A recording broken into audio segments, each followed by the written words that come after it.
ලස්සන දවසක්. ඉතින් මේ ලස්සන දවසේ අපි ස්වාමින් වහන්සේ තුල එකතු වෙන උන්වහන්සේගේ වචනය අහන පිණිස. ඉතින් මම කැමති අද ඔබත් එක්ක කතා කරන්න යෙසායා පොතේ 44 වන පරිච්ඡේදයේ 3 වන වගන්තිය. ඉතින් ආදරණීය පුතේ අපි නොයෙකුත් දේවල් වලට බය වෙනවා, නොයෙකුත් ප්‍රශ්න වලට අපි කැළඹෙනවා. නමුත් ආදරණීය පුතේ දෙවියන් වහන්සේ අපිට කියා ඇත්තේ බය වෙන්න එපායයි කියලා. බලන්න මේ පදය බය නොවන්න.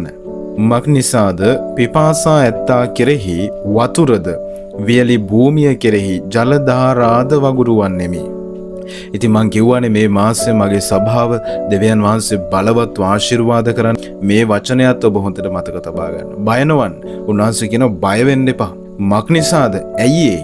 පිපාස ඇත්තා කෙරෙහි වතුරද පිපාසාවෙන් ඉන්න කෙනා කෙරෙහි වතුරද වියලි භූමිය කෙරෙහි ජලධාරාද වගුරුවන්නෙමි. ආදරණීය පුතේ වියලි භූමිය කියලා කියන්නේ මොකක්ද? වියලි භූමිය කියලා කියන්නේ වතුර නැතිව ඔයගොල්ලෝ දැකලා ඇති ඉරිගිය පොළව, වේලිලා තියෙන පොළව. ඒ පොළවට උන්වහන්සේගේ ජලධාරාවල් වගුරුවනවලු.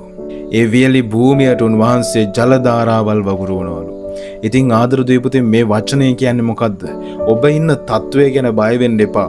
ඔබ ඉන්න මොහොත, ඔබ ඉන්න මානසික අරගලය ගැන බය වෙන්න එපා. මක් නිසාද? පිපාස ඇත්තා කෙරෙහි අපිට පිපාසයක් තියෙනවා. අපිට ආශිර්වාද අවශ්‍යයි.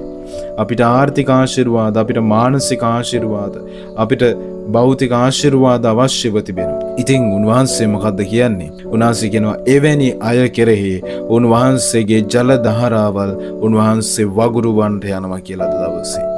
පිපාස ඇත්තා කෙරෙහි උන්වහන්සේ වතුර දෙන්න යනවා. ඉතින් ආදරණීය පුතේ ඔබගේ ප්‍රශ්නය අද උන්වහන්සේ ඉවර කරන්න යනවා. ඔබගේ ප්‍රශ්නය, ඔබගේ අරගලය, ඔබ ඉන්න බාධාව ආදරණීය පුතේ ඒ තුල දෙවියන් වහන්සේ මහා නදියක් සලස්වලා උන්වහන්සේගේ මහා සුවයක්, සතුටක්, ආශිර්වාදයක් උන්වහන්සේ අද දවසේ ඔබ දේව දරුවනේ ඔබ වෙතට උන්වහන්සේ එවන්නට යනවා.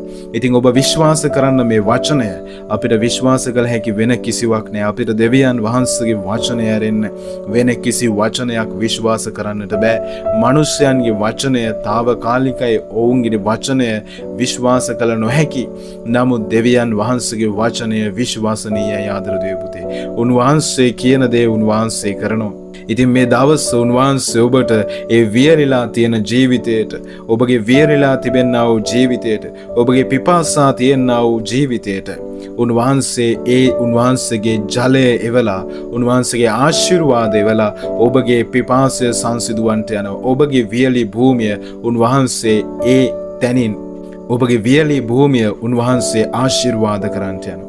ඉතින් මේ වචනය තදින් අල්ලගන්න, විශ්වාස කරන්න. ඔබ අද දවස පටන් ගන්න දෙවියන් වහන්සේ තුල මහා බලාපොරොත්තුවකින්, මහා විශ්වාසයකින් පටන් ගන්න. උන්වහන්සේ ඔබගේ විශ්වාසය තුල, ඔබ තුල, ඔබගේ පවුල තුල, ඔබගේ දරුවන් තුල, ඔබගේ දෙමව්පියන් තුල උන්වහන්සේ බලවත් ලෙස ක්‍රියා කරනවා. ඔබ කරන්නා වූ ව්‍යාපාරය තුල, ඔබ කරන්නා වූ රැකිරක්ෂාව තුල, ඔබ යන්නා වූ පාසල තුල, ඔබගේ සියලු කරන්නා වූ සියලු දේ ස්වාමින් වහන්සේ ආශිර්වාද කරන්න යනවා. අපි ආඥා කරමු. ජීවමාන බලවන්ත දෙවියන් පියාණනි, මේ ලස්සන දවස් ඔබ වහන්සේ අපිට දුන්නාට අනේක වාරයක් ස්තුති කරනවා ස්වාමිනී. ඉතින් මගේ පියාණන් වහන්සේ මේ අස්සන සියලු දරුවන්ගේ ඒ වියලි තැන් ස්වාමිනී, ඒ ස්වාමින් වහන්සේ වියලි භූමියකට සමාන මේ දරුවන්ගේ විනාශය ස්වාමිනී, ආර්ථික අර්බුදයන් ස්වාමින් වහන්සේ සියලු දේ ඔබ වහන්සේගේ දෑතට බාර දෙමින් මම යාඥා කරනවා. මේ දරුවන්ගේ පිපාසාවල් ස්වාමින් වහන්සේ සංසිඳන පිණිස ඔබ වහන්සේගේ ජීවන ජලය මේ දරුවන් වෙතට ගලන්න සලස්වන්නා වූ දවසක් බවට පත් කළ මැනව. මේ දරුවන් ආශිර්වාද කළ මැනව, බලවත් කළ මැනව. නාසරිය යේසුස් ක්‍රිස්තුස් වහන්සේගේ ජීවමාන උතුම් නාමය නිසාය. ආමෙන්. ඔබ සියලු දෙනාට සුබ දවසක්, ලස්සන දවසක්. ජේසුස් වේටයි.